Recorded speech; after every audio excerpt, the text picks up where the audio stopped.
तो उत्तर प्रदेश की सियासत में मायावती ने एक बम फोड़ दिया है। अपनी पहली ही चुनावी सभा में उन्होंने विभाजन का कार्ड खेल दिया है, जिसे लेकर कांग्रेस पार्टी हो या फिर भारतीय जनता पार्टी हो या फिर समाजवादी पार्टी हो, सभी के होश फाख्ता हो गए हैं। दरअसल पहली ही चुनावी सभा में मायावती ने कहा है कि वो पश्चिमी यूपी को अलग राज्य का दर्जा देंगी अगर वो केंद्र की सत्ता में आती हैं। क्या कहा है, सुनिए। खासकर पश्चिमी यूपी क्षेत्र को अलग से स्टेट बनाने के लिए भी ठोस कदम उठाए जाएंगे।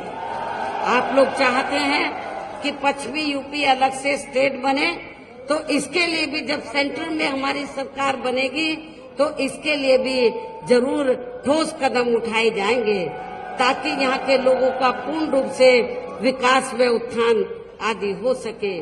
साथ ही यहाँ गरीबों, मजदूरों, बेरोजगारों, कर्मचारियों, किसानों, छोटे व्यापारियों एवं अन्य मेहनतकश लोगों के हितों का भी विशेष ध्यान रखा जाएगा।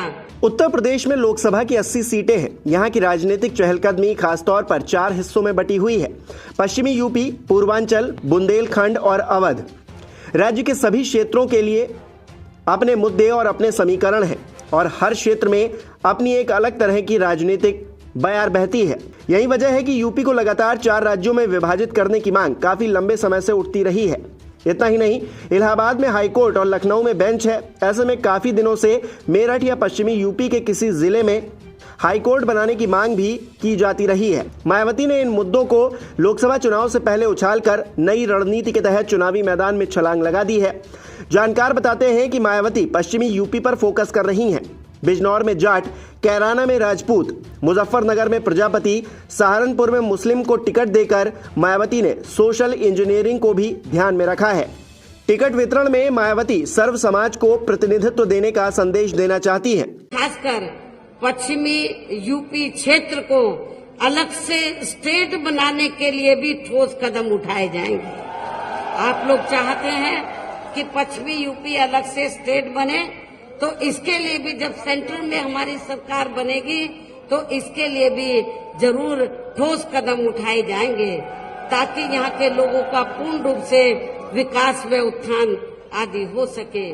साथ ही यहाँ गरीबों, मजदूरों, बेरोजगारों, कर्मचारियों, किसानों, छोटे व्यापारियों एवं अन्य मेहनतकश लोगों के हितों का भी विशेष ध्यान रखा जाएगा।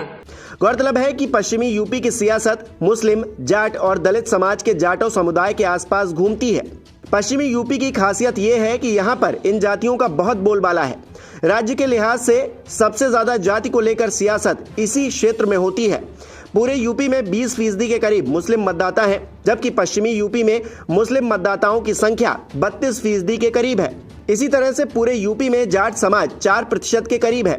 वहीं पश्चिमी यूपी में ये करीब 17% है। इसके अलावा यूपी में दलित वर्ग 21% है, लेकिन पश्चिमी यूपी में ये 26% है। इस इलाके में बड़ी संख्या में जाटो समुदाय के लोग भी हैं। ऐसे में बीजेपी आरएलडी के साथ मिलकर चुनाव लड़ रही है और कांग्रेस समाजवादी पार्टी के साथ मिलकर, ताकि इस वोट बैंक को अपनी झोली में किया जा सके। पर बसपा अकेले ही चुनाव लड़ रही है। ऐसे में बसपा की पूरी कोशिश होगी कि वो फिर अपने पुराने प्रदर्शन को दोहरा पाए। इसलिए बसपा सुप्रीमो ने अपनी पहली ही चुनावी सभा में यूपी विभाजन का कार्ड खेल दिया है, क्योंकि पश्चिमी यूपी की 5 सीटों पर पहले चरण में चुनाव है और ऐसा माना जाता है कि पश्चिमी यूपी जिसका हो जाता है, यूपी में सियासी हवा उसके पक्ष में ही चलने लग जाती है। नमस्कार, मैं हूं मानक गुप्ता। अगर आपको हमारा ये वीडियो पसंद आया हो तो इसे लाइक और शेयर जरूर करें, और हाँ, हमें सब्सक्राइब और फॉलो करना ना भूलें, ताकि आप देश और दुनिया की कोई खबर मिस ना करें। तो जुड़े रहिए हमारे साथ और देखते रहिए न्यूज़ 24।